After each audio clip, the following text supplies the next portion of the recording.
अध्याय संख्या 7वां अध्याय, श्लोक संख्या 13 करना है अभी हमको। करते हैं श्लोक को। इससे पहले का श्लोक क्या था? तो भगवान ने कहा कि जितने भी प्रकार के सात्विक, रासिक, तामसिक भाव है वो सारे क्या है? मेरी प्रकृति के कार्य है, मेरी प्रकृति के अंडर है। और वो प्रकृति अर्थात जो वो महामाया है वो मेरे आश्रित है, इस तरह से कह दिया। आगे कह रहे लेकिन मैं उसके अधीन नहीं हूं, मैं उससे अलग हूं। ये श्लोक करते हैं। त्रिभी गुणमयी भावैरेभि सर्वमिदं जगत मोहितम नाभिजानाति मामेभ्य परम अव्ययम। सुनीता दीदी अन्वय कीजिए इसका। हरे कृष्णा प्रभु जी, धन्यवाद प्रणाम। पूर्वोक्त इन त्रिगुणमय भावे, त्रिगुणमय भावों द्वारा इदम ये सर्वम जगत, संपूर्ण जगत मोहितम मोहित है, एभ्य परम इस त्रिगुणातीत अव्ययम माम, अव्यय रूप अर्थात अविनाशी मुझको लोग ना अभिजानाति नहीं जान पाते हैं। अनुवाद पूर्वोक्त त्रिविध गुणमय भावों द्वारा ये संपूर्ण जगत मोहित है, अतः लोग त्रिगुणातीत तथा अविनाशी मुझको नहीं जान पाते हैं। हरे कृष्णा।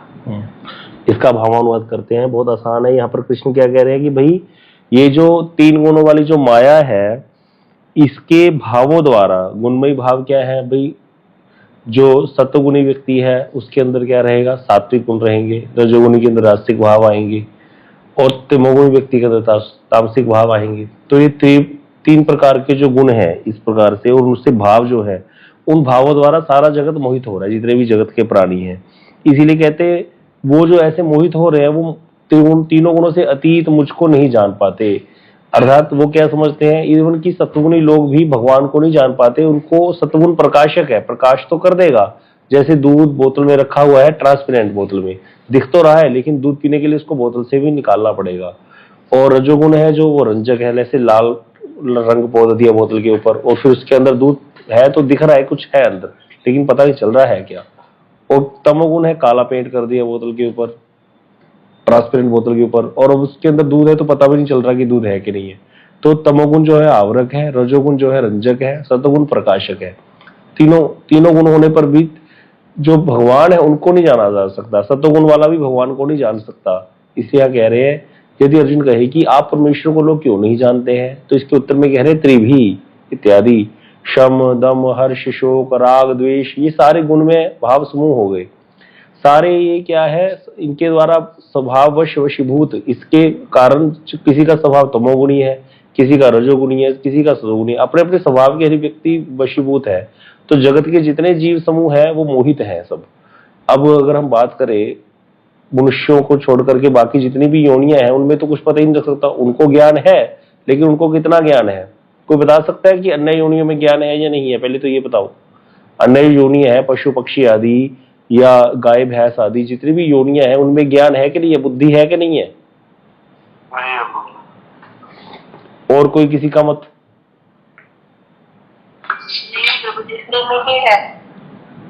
अनुराधा दीदी? हाँ जी है। कितना है? किसी ने रेज किया था हैंड, मेरे को समझ नहीं आया, वो भी बता दो जिन्होंने हैंड। लेकिन विवेक जागृत नहीं है। विवेक जागृत नहीं है। तो विवेक और ज्ञान में क्या फर्क है? विवेक है आत्मनाथ विवेक होना भगवान के बारे में, लेकिन ज्ञान है कि मैं क्या खाना चाहिए और क्या नहीं चाहिए, ये तो पशुओं को भी पता होता है। सामान्य ज्ञान सब में है। पशु पक्षियों को भी ज्ञान है, सामान्य ज्ञान। कौन सा? 4 प्रकार का ज्ञान, आहार, निद्रा, भय और मैथुन।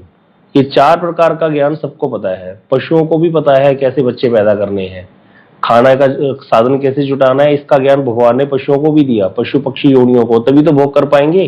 भोग योनियां है ये सारी। तो आहार, निद्रा, सोना, भय, अपनी रक्षा करना, तो वो सारा उनको भी पता है, इसीलिए घोंसले बनाते हैं पक्षी। चूहा जो है बिल खोद करके रहता है। इस तरह से सारे जो है इनको अपना ज्ञान इतना है कि अपनी रक्षा कैसे करनी है, अपनी रक्षा कैसे करनी है, अपने खाने का साधन कैसे जुटाना है, आगे रिप्रोडक्शन करके बच्चे कैसे पैदा करने हैं। लेकिन इन सब में भी देखो आप, कितनी हैरानी की बात है, मनुष्य पशु से भी ज्ञान पीता है। बता सकता है कोई कैसे?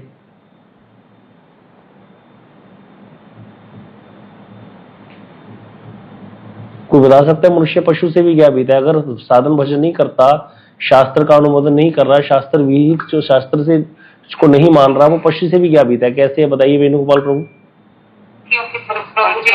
हरे कृष्णा, वेणुगोपाल प्रभु जी बोलेंगे। हाँ जी, ऐसे नहीं बोलना सबने। हाँ जी बोलिए। यही योनि है जो कर्म योनि है, बाकी तो सारी भोग योनि है, इसी में भगवान को प्राप्त किया जा सकता है। तो फिर वो तो ठीक है, लेकिन पशु से भी क्या बीता क्यों बोल दिया? अगर कोई व्यक्ति शास्त्रीय रहित कर्म भी नहीं कर रहा तो वो पशु से भी क्या बीता है, क्यों है? प्रीति दी आप बताइए। प्रीति दी आप। हाँ जी हाँ जी हाँ जी। जानवरों का जो अपना एक लेवल है उससे वो कभी नीचे नहीं गिरते, लेकिन मनुष्य अपने उस लेवल से भी नीचे गिर जाता है, जैसे बॉर वगैरह ये सब। और दूसरा कि अपने लिए और प्रॉब्लम्स भी इतनी सारी क्रिएट कर लेते हैं, उसको नींद की गोली चाहिए होती है, ये सब जानवरों में सब प्रॉब्लम नहीं होती। बिल्कुल सही बताया। देखो जो जानवर है ना, वो रिप्रोडक्शन के लिए जब वो अपनी नर और मादा संग करते हैं, वो भी प्रकृति के अनुसार करते हैं। अभी आपने देखा होगा घरों में छिपकलियां बहुत बढ़ रही होंगी, सबके बाहर, घरों के बाहर छिपकलियां अंदर घुसने की चेष्टा कर रही हैं, छोटे छोटे छिपकलियों के बच्चे आ गए हैं। वो हर मौसम में नहीं दिखेंगे क्योंकि वो कभी भी ऐसे भोग नहीं करते जो जानवर है, लेकिन मनुष्य कहीं किसी भी समय भोग करता है। कुत्ते भी, बैल उससे भी गया बीता है, गधे से भी गया बीता है मनुष्य, जो शास्त्र के अनुसार नहीं चल रहा। देख लो, सही बात है। और इसी प्रकार खाने की चीज ले लो भाई, हमको प्रकृति का नियम है। प्रकृति का नियम क्या है? जो होंठ से पानी पीते हैं, होंठ से लगा करके पानी पीते हैं, होंठ को यूज करके, वो कभी भी मीट नहीं खाएंगे, उनके लिए मीट का विधान नहीं है। जो जीभ से पानी पीते हैं वो मीट खा सकते हैं, ये प्रकृति का विधान है। उनके दांत भी वैसे लगाए हैं, उनके अंदर शरीर की रचना जो है वो सारी वैसे ही है। उनकी जो आंत है उसके अंदर नाड़ी बहुत छोटी है, हमारी आंत की नाड़ी बड़ी है जिसमें पूरा घूमती है वो। लेकिन मनुष्य पानी तो पीता है होंठ से, लेकिन मीट खाता है। खाते कि नहीं खाते? जो लोग शास्त्र विहित कार्य नहीं कर रहे वो मीट खाते हैं, और वो अंदर जाकर के 20-20 दिन तक सड़ता रहता है खाया हुआ मीट, क्योंकि उसको पचाने का सिस्टम ही नहीं है, हमारी बॉडी को लगाया ही नहीं वैसा वाला। और शेर के अंदर वो नाड़ी सीधी होती है डायरेक्ट, उसका सिस्टम ही सारा ऐसा बना हुआ है कि वो मीट खा सकता है। वो पानी भी, कुत्ता हो गया, शेर हो गया, सब जीभ से पानी पीते हैं, आपने देखा होगा। तो इस तरह से मनुष्य जो है वो रूल ब्रेकर है, उसने रूल्स तोड़ दिए। कौन से मनुष्य ने? अब आगे इसी की आगे श्लोक आएगा, ये अगला श्लोक है, इससे अगला श्लोक वही आएगा। ये कौन है जो भगवान कहते मेरा भजन कभी भी नहीं कर सकते? वो 4-5 प्रकार के लोगों के बारे में कृष्ण बताएंगे। तो इसीलिए मनुष्य जो है वो पशु से भी ज्ञाबिता हो जाता है, उसका ज्ञान इतना आच्छादित हो जाता है जब वो क्या हो जाता है, शास्त्र को मानना बंद कर दे, शास्त्र की विधि नहीं जानता। इसीलिए कहा जाता है भैया ये ज्ञान देना बड़ा जरूरी है। आज की तिथि में कौन अपने बच्चों को ये ज्ञान प्रदान कर रहा है गीता का? सबसे ज्यादा दुर्दशा सनातनियों की है, सबसे ज्यादा दुर्दशा हिंदुओं की है। सुबह टोकरी पकड़ करके मंदिर जाने को ही समझते हैं कि हम भक्त बन गए भगवान के। टोकरी में सामान इकट्ठा कर लिया, एक सेव रख लिया, थोड़ा सा सीधा दे आए मंदिर में जाके, पंडित जी को आटा दे आए, आलू दे आए, समझते हैं बहुत बड़े भक्त हो गए हम लोग और बहुत कुछ करे आए। ये एक मानते हैं और अपने लिए लोगों को कहते भी हैं, देखो जी मेरा बच्चा तो सुबह सोमवार को शिव जी को जल चढ़ा के आता है, मंगलवार को हनुमान जी के प्रसाद चढ़ा के आते हैं हम लोग। वहां हम हनुमान जी का मुंह भरते रहते हैं, वहां जा जाके लोग बड़ा सा हनुमान जी बना देते हैं, उसका मुख भी बड़ा सा रख देते हैं बेचारे का। तो ये सारा कुछ चल रहा है सनातन में। जो बेसिक नॉलेज है उसकी वो दी नहीं जा रही, शास्त्र का ज्ञान नहीं दिया जा रहा। शास्त्र क्या बता रहा है उसका ज्ञान नहीं है, इसीलिए क्या हो रहा है, दुर्दशा है। कलयुग जैसे जैसे बढ़ेगा और ज्यादा देखोगे तांडव इसका सब कुछ। तो इसीलिए यहाँ पर कह रहे हैं भाई जो तो मनुष्य नहीं है, पशु हैं, उनको भी ज्ञान है और वो अपने ज्ञान का सदुपयोग करते हैं। उतना ही लिमिट कभी क्रॉस नहीं करते, जैसे प्रीति दी ने बताया ना, कभी लिमिट क्रॉस नहीं करते। पशु पक्षी जितनी भी योनियां हैं अपनी लिमिट क्रॉस नहीं करते कभी भी, लेकिन मनुष्य अपनी लिमिट क्रॉस करता है। वो भोग योनियां है, भोगने के लिए बाध्य है, वो उतना ही भोग भोगते हैं जैसे उनको ज्ञान प्रदान कर दिया। तो आहार, निद्रा, विहार, मैथुन 4 प्रकार का कार्य करने के लिए ज्ञान उनको भी दिया है भगवान ने, तो वो उसका ज्ञान है। सोचो गाय के बछड़ा होता है, कैसे वो बछड़े को चाट चाट करके सारा उसका गंदगी साफ कर देती है, कितना वात्सल्य उसको दिया भगवान ने। फिर वो उसको थनों में अपने आप दूध आ जाता है, उसको दूध पिलाती है, इतनी ज्यादा खूंखार हो जाती है गाय जब बच्चे को जन्म देती है, उसके पास जाए तो ऐसा इस प्रकार का ज्ञान, उसको खिलाने का ज्ञान, ये सब कुछ दिया भगवान ने। तो वो ज्ञान, सामान्य ज्ञान सब में अंदर है। तो लेकिन उसके ऊपर जो ज्ञान है वो मनुष्यों को ही हो सकता है, क्योंकि वो बुद्धि जो है प्रखर, वो बुद्धि भगवान ने मनुष्यों को दी है। इसीलिए मनुष्य योनि को श्रेष्ठ बताया गया। बड़े भाग मानुष्य तद पावा, सुर दुर्लभ सद ग्रंथन गावा। बड़े भाग्य से मनुष्य जन्म मिलता है। देवताओं के लिए भी दुर्लभ है, सारे ग्रंथ गाते हैं। क्यों गाते हैं? तब गाते हैं अगर भक्ति कर रहा है तो, तभी मनुष्य जीवन दुर्लभ है। इसीलिए अगर भोग ही भोग रहा है तो पशु से भी ज्ञापिता हो जाता है, फिर अपने आप को और ज्यादा नीची जोड़ने के लिए सेटिंग कर लेता है, फिर नरकों की यात्रा भोगनी पड़ती है मनुष्य को, जो कि भजन नहीं करते, शास्त्र को नहीं मानते। तो इसीलिए शास्त्र को जानना बड़ा जरूरी है। तो यहाँ पर यही कह रहे हैं कि भाई क्यों नहीं जान पाते मेरे को, भगवान कह रहे क्योंकि 3 प्रकार की गुणमयी माया है, सतोगुणी, रजोगुण, तमोगुण, उसके भाव समूह है, उसके वशीभूत होकर के जीव मोहित है। और वो गुणातीत भगवान तो निर्गुण है, उन निर्विकार भगवान को जान नहीं पाते। वो लोग क्या कहते हैं, देखो राम भी मर गए, कृष्ण भी मर गए हैं, वो भी, उन्होंने भी विवाह किया था, तुम क्यों विवाह नहीं कराते? नई नई बातें, मड़ंग गड़ंग। कृष्ण ने भी दुख झेला, कृष्ण के ऊपर भी मणि का इल्जाम लग गया था, राम जी ने भी दुख झेला, उनको भी पत्नी का वियोग सहना पड़ा, तुम कौन से बाग की मूली हो। इस प्रकार की बातें करके वो भगवान को भी कर्म के अधीन साबित करने की कोशिश करते कि राम और कृष्ण या भगवान जितने भी हैं वो सब कर्म के अधीन है, भगवान भी। तो इस प्रकार का ज्ञान है लोगों का, संसार के लोगों। क्यों? वो गुणातीत है, भगवान निर्गुण है, गुणों उनको नहीं जान पाते, अविनाशी है, वो नहीं जान पाते इस चीज को। वो कभी भी ये समझ नहीं सकते कि ये भगवान की लीला है।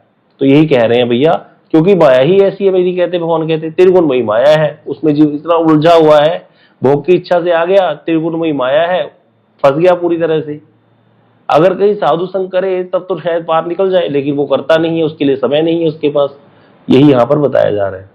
अगला श्लोक करते हैं। ये श्लोक बहुत ही इंपॉर्टेंट है, इसको याद कर लीजिएगा। जो अगला श्लोक है 14 नंबर, देवी हयशा गुणमयी मम माया दुरत्या मामेव ये प्रपदन्ते मायाम एताम तरन्ति ते। प्रीति दीदी आप कीजिए इसका अन्वय। ईशा यह दैवी एक विमोहिनी गुणमयी त्रिगुणात्मिका मम माया मेरी बहिरंगा शक्ति माया दुरत्ययापि निश्चय ही दुष्करा है तू, किंतु ये जो माम हे मुझे ही प्रपद्यन्ते आश्रय करते हैं, ते वे एताम माया इस माया को तरन्ति अतिक्रम कर जाते हैं, अर्थात पार कर जाते हैं। अनुवाद, यह जीव विमोहिनी एवं त्रिगुणात्मिका मेरी बहिरंगा शक्ति निश्चय ही दुष्करा है, परंतु जो मेरा ही आश्रय ग्रहण करते हैं वे इस माया को पार कर जाते हैं। देखिए यहाँ पे एक एक लाइन समझिए। यह है जीव विमोहिनी, मतलब जीव को मोहित करने वाली, जीव को अर्थात जीवात्मा को विमोहन करने वाली, मोहित करने वाली कौन सी माया? त्रिगुणात्मिका। कौन सी? बहिरंगा या अंतरंगा? बोले मेरी बहिरंगा है। अंतरंगा शक्ति तो भगवान की स्वरूप शक्ति है, वो उसकी बात नहीं कर रहे। कौन सी माया कह रहे? जो मेरी बहिरंगा माया, जो त्रिगुणमयी है, जिसकी पहले बात हुई है कि 3 गुणों वाली होने के कारण कोई मुझे जान नहीं पाता। तो त्रिगुणात्मिका जो मेरी बहिरंगा शक्ति है, कहते हैं वो दुस्तर है। भगवान स्वयं कह रहे हैं भैया मेरी माया दुस्तर है। जो स्वयं ही कृष्ण कह रहे हैं भैया बहुत मुश्किल है, बहुत मुश्किल है, तो समझ जाना चाहिए। फिर कहते हैं लेकिन कौन इसको पार कर सकता है? दुस्तर तो है लेकिन नामुमकिन नहीं है। जैसी चीजें होती हैं, जैसे अगर मैं कहूं कि चलो आज पानी को मथेंगे, घी निकालते हैं, तो आप कहोगे नहीं ऐसे कभी नहीं हो सकता, पानी को मथने से घी नहीं निकल सकता, ये नामुमकिन है। क्यों? क्योंकि पानी के अंदर जो घी है उसका आत्यंतिक अभाव है। एक होता है पराग अभाव, पराग अभाव होता है कि है लेकिन दिख नहीं रहा। दूध के अंदर घी का पराग अभाव है, दूध को तरीके से सेटिंग करके उसको मथा जाए तो फिर दूध के अंदर से घी निकल आ सकता है। उसको जाग लगा दो, जम जाएगा दही, फिर उसको मथो, फिर उसमें से मक्खन अलग हो जाएगा, लस्सी अलग, फिर उस मक्खन को आप चढ़ा दोगे आग पर तो फिर वो घी निकल आएगा। तो दूध के अंदर घी प्राप्त किया जा सकता है, आत्यंतिक अभाव नहीं है। तो यहां पर कृष्ण यही कह रहे हैं भाई माया तो दुस्तर है। अब आपको कि दूध के अंदर घी का प्रोसेस तो बड़ा लंबा बता दिया अपने, दुस्तर है भाई, दुस्तर तो है लेकिन नामुमकिन तो नहीं है। इसी प्रकार यहाँ कृष्ण कह रहे हैं माया तो मेरी विमोहिनी है, बहिरंगा शक्ति है, बड़ी दुस्तरा है, जीव को मोहित करके रखती है, लेकिन जो मेरा ही आश्रय ग्रहण करते हैं वे इस माया को पार कर जाते हैं। देखो जहां पर भगवान मम अहम ये बात कह रहे हैं तो वहां पर भगवान ब्रह्म या परमात्मा की बात नहीं कर रहे। जहां पर ये शब्द आएंगे अहम मम, तो वहां पर भगवान अपनी बात कर रहे हैं, अपना ऐसे हाथ लगा करके, जो मेरा आश्रय ग्रहण करते हैं। कौन से? जो सच्चिदानंद स्वरूप में है, कृष्ण हूं, जो उसका आश्रय ग्रहण करते हैं वो माया को पार कर जाते हैं। यहाँ ब्रह्म या परमात्मा की बात नहीं हो रही, इसको भी समझना है। सारे श्लोकों में जहां अहम और हम, और ये तो 6 से 12 अध्याय है, इसमें तो भक्ति की बात आएगी ही आएगी। तो यहाँ पर कृष्ण समझा रहे हैं भैया, इससे पहले भगवान ने माया की बात नहीं करी। पहले 6 अध्यायों में भगवान निष्काम कर्मयोग की बात करते रहे। ध्यान देना, निष्काम कर्मयोग को कितना जोर दिया भगवान ने बार बार, क्योंकि ब्रह्मवादी या जो ये योगी हैं उनके लिए सबसे पहले प्री कंडीशन क्या रहेगी? चित्त की शुद्धि, और चित्त की शुद्धि निष्काम कर्म योग से होगी, उसकी बात कर रहे हैं। अब यहाँ पर कहीं निष्काम कर्म योग की बात ही नहीं आ रही। देखो 6 अध्याय पार हुए नहीं, निष्काम योग का नाम ही नहीं आ रहा। बार बार कृष्ण अपने बारे में बात कर रहे हैं, भैया माया तो त्रिगुणमयी है, लेकिन मेरा आश्रय ग्रहण कर लो, माया को पार कर जाओ। यहाँ भगवान ने कहा नहीं निष्काम कर्म योग का आश्रय ग्रहण करो तब पार करोगे माया, नहीं कहा। कोई निष्काम कर्म की बात ही नहीं कर रहे भगवान, क्योंकि कर्म की जड़ है। निष्काम होना कोई आसान है, फिर भी उसको भी भगवान बात नहीं कर रहे। क्या कह रहे हैं? मेरा आश्रय ग्रहण कर लो। जो मेरा ही आश्रय ग्रहण करते हैं वे इस माया को पार कर जाते हैं। तो यहाँ पर कृष्ण अपने बारे में बताने लग गए। अब तो यहाँ पर ये घोषणा कर रहे हैं कृष्ण, यदि प्रश्न हो कि तब किस प्रकार त्रिगुण में मोह से उत्तीर्ण हुआ जा सकता है, इसके उत्तर में कह रहे दैवी इत्यादि। इस माया को दैवी कहते हैं, क्योंकि यह विषयानंद के द्वारा क्रीड़ा मग्न देव अर्थात जीवों को मोह में डालने वाली है। विषय को आनंद है कि नहीं है भैया? है आनंद। छोटे से बच्चे को भी पता है टॉफी में मजा आएगा, लेके चॉकलेट खाएंगे तो आनंद आएगा। विषय का इतना आनंद है, छोटे से बच्चे को भी पता है। तो इसीलिए जितने भी विषय है, रूप का विषय, रस का विषय, गंध का विषय, शब्द का विषय, स्पर्श का विषय, इन सारे विषयों में आनंद है और उस क्रीड़ा में जीव मग्न है। इसीलिए तो सुबह से लेकर शाम तक गधे की भांति भाड़ होता है, क्योंकि पहले अपने पूर्वजों से भी यही सब सीखा है जो घर में बड़े बैठे हैं। गोस्वामी जी कितनी सुंदर बात कहते हैं कलयुग के लक्षणों में, मात पिता बालकन बुलावही उदर भरी सोई धर्म सिखावही। भैया कलयुग में माता पिता कैसे होंगे? माता पिता बालकों को बुला करके जिससे पेट भरने का धंधा हो जाए उतना ही धर्म सिखाएंगे बस।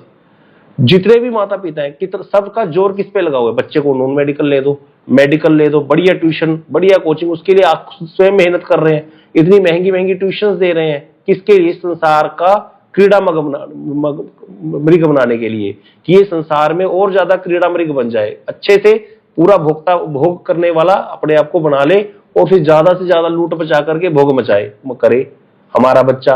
हम अपने बच्चों का कल्याण सोच रहे हैं या कल्याण सोच रहे हैं? बताओ। जो शास्त्र को जानता है वो क्या समझेगा इसको कि यश बच्चे का कल्याण है? कैसे भी करके बच्चे को बाहर भेज दें। इस कहां तो कैसे कर्मों के द्वारा उसका भारत भूमि में जन्म हुआ था, क्या दिव्य कर्म किए होंगे कि इस कर्म भूमि में जन्म हो गए। भारत भूमि कर्म भूमि है, अमेरिका थोड़ी कर्म भूमि है, वो तो भोग भूमि है। यहां बताया गया शास्त्र में ये बात, भारत भूमि कर्म भूमि है। देवता भी आकांक्षा करते हैं, जब भागवत चर्चा करेंगे तब आएगा ये प्रसंग। देवता भी इच्छा करते हैं हमारा भारत भूमि में जन्म हो जाए, क्योंकि वो भोग योनि में बैठे हैं देवता। हमारा कल्याण हो जाएगा क्योंकि हमें किसी ना किसी प्रकार वहां साधु संग मिल जाएगा। अब हम लोगों की चेष्टा क्या है सनातनियों की, ज्यादातर सनातनियों की, कि कैसे करके बच्चा बाहर चला जाए, उसको भोग योनि में भेज रहे हैं। बताओ, पशु बना दिया उसको पूरी तरह से। ये कल्याण है? तो गोस्वामी जी लिखते हैं माता पिता बालकन बुलावही उदर भरी सोई धर्म सिखावही। जैसे पेट भर जाए, पेट भरने का धंधा सिखा दो। भैया पेट भरने का धंधे सिखा रहे हो, जिसने चोंच दी है ना उसने खाने के लिए पहले दिया है, चोंच बाद में लगाई है। जिसने मुख दिया है ना उसने अरेंजमेंट पहले करके दिया है सारा। तो इसीलिए हम लोग, लेकिन क्या है, जो हम लोग मूड नहीं है, हमने अपने जो बड़ों है उनको यही करते देखा है, हम गलत थोड़ी है, हमने सब कुछ यही देखा है। इसीलिए साधु संघ में महिमा है भैया, साधु यही सिखाते हैं। नहीं भैया तुम्हारा ये कार्य ही नहीं है, फंसते रहोगे यहाँ पर, कभी निकलने का तरीका ही नहीं है यहाँ से। इसीलिए सबसे पहला कार्य क्या है? बच्चे को धर्म की शिक्षा देना। धर्मो रक्षति रक्षतः, ये बड़ा जरूरी है और इस काम में हम बड़े पीछे हैं। हर व्यक्ति सोचता है कोई ऐसा गुरु मिल जाए बस पूरा भजनानंदी हो, बिल्कुल भजन में मगन, और मैं उसका आश्रय ग्रहण कर लूं, फिर बस बाद में मैं अपने भोगता रहूं, गुरु जी भजन कर रहे हैं हमको पार लगा देंगे। अगर ऐसा होना होता ना, ऐसे होता होगा तो कितने ही पार लग गए होते अब तक। ऐसे कभी नहीं होता। और सकल साधन बिन को यहाँ यह कलिकाल न सावै। श्री हरिराम व्यास जी का पद है, बिहारी स्वामी बिन को गावे। जब तक सकल साधन नहीं होंगे ये कलिकाल नाश होने वाला नहीं है। साधन तो करना पड़ेगा, यद्यपि भगवान कृपा साध्य है। यहाँ पर भगवान कह रहे हैं जो मेरा आश्रय ग्रहण करते हैं वो माया को पार करेंगे, मतलब मेरी कृपा से होगा, कह रहे हैं यहाँ साधन की बात। फिर भी साधन करना पड़ेगा, साधन देख करके, चेष्टा देख करके भगवान प्रसन्न होते हैं। लेकिन जो विषयानंद में मग्न है, वो कैसे करेगा, उसको तो कभी पता ही नहीं चल सकता। इसीलिए यहाँ कह रहे हैं कि जीव जो है वो विषयानंद में मगन है, जीवों को मोह में डालने वाली है ये माया, त्रिगुणमयी है, 3 गुणों वाली है। तो यहाँ पर कह रहे ये गुणमयी श्लेषोक्ति के द्वारा इसे 3 वेष्टनों वाली महापाश स्वरूपा कि ये इतनी भयंकर है भैया, ये बड़े बड़ों को मोहित कर लेती है, ये माया बड़े बड़ों को मोहित कर लेती है। मुझे परमेश्वर की यह बहिरंगा शक्ति द्रुति कर्मा अर्थात अत्यंत दुस्तर है, स्वयं कृष्ण कह रहे हैं बड़ी दुस्तर है। कोई इन रज्जुओं को छेदन करने में अर्थात क्या कह रहे हैं, हाँ, इनसे बंधन मुक्त होने में समर्थ नहीं है कि इनको इसको ये जो माया के गुण है इनको कुछ छेद देगा, इनको इससे मुक्त हो जाएगा, नहीं भैया, नहीं हो सकता। किंतु मेरी बात पर विश्वास करो, ऐसा कह करके कृष्ण अपने वक्षस्थल पर स्पर्श करके कहते हैं माम, मैं, मुझ श्याम सुंदराकार अर्थात मैं कृष्ण जो हूं के ही अनन्य शरणागत होने पर उससे उत्तीर्ण हुआ जा सकता है कि मेरे अनन्य शरणागत हो जाओ, मेरा भजन करो, केवल कृष्ण बस, तब जाकर के मेरी कृपा से पार कर ही जाएगा। आज नहीं तो कल, कल नहीं तो परसों कर ही जाएगा पार। तो यहाँ पर गुरुदेव अच्छे से समझा रहे हैं इसको। भगवान की परा और अपरा ये 2 प्रकार की शक्तियां हैं, जिसमें प्रथम को अंतरंगा पराशक्ति जो श्रेष्ठ है, अंतरंगा चित्त शक्ति, हमने कल शक्ति तत्व अच्छे से डिस्कस कर लिया। वही 3 शक्तियां मुख्य रूप में भगवान की स्वरूप शक्ति वो भगवान के अंदर ही है, उसी को पराशक्ति भी बोलते हैं। और स्वरूप शक्ति ही जब रूप धारण कर लेती है तो राधा जी है, स्वरूप शक्ति भगवान के अंदर, उनके स्वरूप के अंदर ही है। अब वो स्वरूप शक्ति की जो छाया है वो ये है बहिरंगा शक्ति, जिसको महामाया भी बोलते हैं। तो योग माया भगवान की अपनी जो योग कराते हैं भगवान के साथ, महामाया जो जीव को बंधन में डाल देती है। हाँ, अंतरंगा चित्त शक्ति, स्वरूप शक्ति, योग माया, ये सब एक ही शब्द है। पराशक्ति, अंतरंगा, इसको नोट कर लो चाहे, पराशक्ति, अंतरंगा, चित्त शक्ति, योग माया, सब एक ही नाम है। जब आएगा बहिरंगा, महामाया, ये सब एक नाम है। बहिरंगा हो गया, महामाया हो गया, त्रिगुणमयी, ये एक ही नाम है, एक ही शब्द है, अलग अलग नाम दे दिए, परायबाची है। तो बहिरंगा शक्ति जो है अचित है, अपरा है या माया शक्ति है, इसको बोल दिया। उपनिषदों में भी कहा गया है, अर्थात माया को अपरा शक्ति और माया के आश्रयभूत पुरुष को महेश्वर समझना चाहिए, जो माया के अंतर्गत फंस गया बेचारा। तो इस तरह से कहते हैं, श्रीमद् भागवतम में भी इसकी पुष्टि की गई है कि जीव माया शक्ति द्वारा मोहित होता है, इसीलिए वह आत्म स्वरूप से अवगत नहीं हो पाता। हमने सुना था कि जो जीवों की उत्पत्ति है वो जीव शक्ति से होती है, वो बीच में है, तटस्था भी बोलते हैं इसीलिए जीव शक्ति को। तट पे उत्पन्न हुआ है, इसीलिए वो माया के वशीभूत होने योग्य है, क्योंकि तट जो होता है वो दोनों तरफ होता है, वो गीला भी होता है, सूखा भी होता है, सूखे के साथ भी कनेक्टेड है, गीले के साथ भी कनेक्टेड है तट। तो इसीलिए जीव की ऐसी रचना है कि वो माया के वशीभूत होने योग्य है, इसीलिए वो अपने आत्म स्वरूप से अवगत नहीं हो पाता कि मैं आत्मा हूं। भगवान की उस दुस्तर माया को भगवान की कृपा के बिना कोई भी पार नहीं कर सकता है। तो यही आगे बताए जा रहे हैं। यदि यह प्रश्नों की जीवों को संसार के बंधन का कारण माया है, तो फिर भैया माया शक्ति को प्रसन्न करेंगे ना, माया कारण है बंधन का हमारे, तो माया को खुश कर दो, माया हमको छोड़ देगी, यही तो होगा ना। तो इसीलिए कहते हरि गुरु वैष्णव की आवश्यकता ही क्या, कोई कहे कि माया के कारण हमारा बंधन है, माया को प्रसन्न कर लो। तो इसके उत्तर में श्री भगवान वर्तमान श्लोक में कह रहे हैं, भैया मम माया, ये माया मेरे आश्रित है, पद का प्रयोग कर रहे हैं, अर्थात यह माया स्वतंत्र नहीं है बल्कि मेरे अधीन है, अतः संसार से छुटकारा देने में उसकी कोई भी स्वतंत्रता नहीं है। इसीलिए मामेव ये प्रपदंते के द्वारा वे सूचित कर रहे हैं कि एकमात्र मेरे शरणागत व्यक्ति ही मेरी दूसरा माया को पार कर सकते हैं, दूसरे नहीं। तो श्रीमद् भागवतम में भी कहा गया है, ये समाश्रिता ये पद पल्लव पल्लवम महत पदम पुण्य यशो मुरारे भगवान भवाम्भुधि वत्स पदम परम पदम पदम पदम यद विपदम ना तेषाम। बड़ा सुंदर श्लोक है, ये प्रभु जी ने मैं याद कराया था कि जो लोग कौन से चरणों का आश्रय ग्रहण करते हैं, जो शिव और ब्रह्मा आदि द्वारा भी सेवित है, ऐसे चरण भगवान के चरणों का आश्रय ग्रहण करते हैं, उनके लिए यह भवसागर कैसा हो जाता है, गोस पद तुल्य है, गाय का बछड़ा उसके खुर से उत्पन्न हुआ जो गड्ढा है उसके जल के समान हो जाता है। और हमारे लिए भवसागर कैसा है, हम छोटी सी चीज को भी छोड़ नहीं पाते। कई बार देखा होगा, मैं तो अपने आप को देखता हूँ, छोटी सी वस्तु का अंदर से जैसे आसक्ति होगी ना किसी चीज में, उसका भी त्याग नहीं हो पाता। तो इसीलिए आसान नहीं है, लेकिन कह रहे उसके लिए बड़ा आसान है जिसने भगवान का आश्रय ग्रहण कर लिया, वो इस माया को गोपद तुल्य, गोस्पद तुल्य, अर्थात जो गाय के बछड़े के खुर से गड्ढा है उसके समान पार कर जाते हैं, उनके लिए कुछ भी नहीं रहता। वो उस परम प्राप्य स्थान परम पद वैकुंठ को प्राप्त कर लेते हैं जो सारी विपत्तियों से अतीत है, अर्थात वो परम पद को प्राप्त कर लेते हैं। कौन से लोग? जो भगवान का आश्रय ग्रहण करते हैं। अब एक और चीज समझ लीजिए, ये इंपॉर्टेंट है समझना कि जो ये महामाया है इसका स्वरूप क्या है। जैसे भगवान की जो योग माया है, जो भगवान की स्वरूप शक्ति है, उसका स्वरूप क्या है? कोई बता सकता है उसका रूप क्या है? अगर उसका रूप कोई कहे तो उसका नाम क्या है? बिल्कुल ठीक, बिल्कुल ठीक। इसी प्रकार भगवान की महामाया का नाम क्या है? कोई बता सकता है? दुर्गा देवी। हाँ, दुर्गा देवी। अब यहाँ पर ना पंजाब के लोगों को बड़ा परेशानी हुई होगी, क्योंकि मैं अपनी बात कह रहा हूँ। जब मुझे ये समझ में आया था भी दुर्गा देवी महामाया है और ये त्रिगुणमयी है, संसार में फंसाने वाली है पार्वती देवी, तो मेरे मन में तो बड़ी शंकाएं उत्पन्न हो गई थी, क्योंकि हम लोगों ने तो छोटे होते से ही दुर्गा दुर्गा किया है। हम तो बहुत भजन कर रहे हैं, देवी माता, माता लोंकड़ी दिंदी है, माता की क्या कहते होते हैं, हम लोग भजन भी गाते थे ना, माँ मुरादे पूरी कर दे हलवा बांटूंगी। अब हम किस माँ की पूजा कर रहे हैं? महामाया की पूजा कर रहे हैं, है ना। अब ये क्या गलत है या सही है? इसका उत्तर कौन देगा? हाँ जी प्रीति दीदी बताइए। प्रीति दीदी बताइए।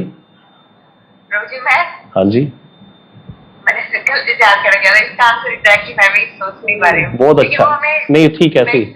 हाँ आप बताइए वेणुगोपाल प्रभु। जी उसी की, अगर तो भगवान का आश्रय मांग रहे हैं तो सही है, अगर वो संसार मांग रहे हैं तो वही हमें महामाया बन जाएगी, अगर भगवान का आश्रय मांग रहे हैं तो वो योग माया है। बिल्कुल ठीक है, लेकिन इसको समझना है अच्छे से। ये दुर्गा देवी जो है महामाया जो है, अब ये पार्वती है, भी शंकर के साथ विराजती है। अगर हमने इनकी निंदा कर दी डायरेक्टली, अगर वैसे देखा जाए तो अगर आप बात करोगे ना वैष्णवाचार्यों की, तो वैष्णवाचार्य ने महामाया को दुस्तरा, स्वयं भगवान कह रहे हैं दुस्तरा है भैया, ये दुस्तरा बोल दिया कि नहीं बोल दिया? बोल दिया। भगवान के आश्रित है, दुस्तरा है, बोल दिया, साफ बोल दिया यहाँ पर। और फिर भी लेकिन श्री ब्रह्म संहिता में ब्रह्मा जी क्या कह रहे हैं? ब्रह्मा जी कह रहे हैं कि सृष्टि स्थिति प्रलय साधन शक्ति रेखा, कि जो सृष्टि कर सकती है, स्थिति कर सकती है और प्रलय कर सकती है। समय हो गया, कल इसको चर्चा करेंगे, समय हो गया फिर लेट हो जाता है, कल इसको चर्चा करेंगे। ये समझना जरूरी है, हम लोगों की भावनाएं जुड़ी हुई है भाई। देखो सीधी सी बात है, तो किसी की भावनाओं को ठेस नहीं पहुंचानी चाहिए, लेकिन हमको यथार्थ ज्ञान भी होना चाहिए। समझने वाली बात है, हमारी भावनाएं जुड़ी हुई हैं, पंजाबियों की तो खास करके हमारी भावनाएं जुड़ी हैं देवी माता के साथ बहुत ज्यादा, है ना। अब हम लोगों को ये बोल दिया गया शास्त्रों में, आचार्यों ने एकदम से नई बात रख दी आगे कि ये तो महामाया है, ये तो दुस्तरा है, इसका आश्रय तो ग्रहण ही नहीं करना, हमें तो योग माया का आश्रय ग्रहण करना है। तो हम इसको कैसे समझेंगे? ये इंपॉर्टेंट पॉइंट है, इसको क्लियर करना है। मैं इसमें बहुत देर उलझा रहा, तो ये इंपॉर्टेंट है बहुत, इसको जानना पड़ेगा, नहीं तो मारे गए। ठीक है।